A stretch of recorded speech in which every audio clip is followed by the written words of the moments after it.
Zipo sababu nyingi sana ambazo zinapelekea usipone changamoto ya vipele ama miwasho katika sehemu zako za siri, lakini kuna sababu chache tu ambazo pia zinapelekea hali hiyo isiweze kuisha moja kwa moja. Ukweli ni kwamba kwanza lazima ufahamu dawa ambazo unatumia, je, zina uwezo wa kusaidia katika kuimarisha kinga zako za mwili?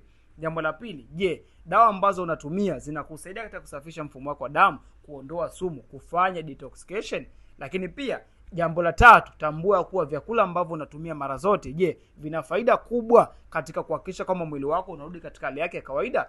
Kama vyakula ambavyo unatumia haujapata mwongozo sahihi baada ya kuanza matibabu, usivitumie, au hakisha kwanza unapata elimu na vyakula hivyo, kwa sababu vina uwezo wa kutengeneza mazingira rafiki ya kirusi hichi kuweza kukua zaidi na zaidi katika mwili wako. Kama unasumbuka changamoto kama hizi kwa muda mrefu, hebu nitafute leo kwa namba ambayo iko bio, nitumie ujumbe WhatsApp ili niweze kusaidia kuanza matibabu na kupona hizo changamoto moja kwa moja.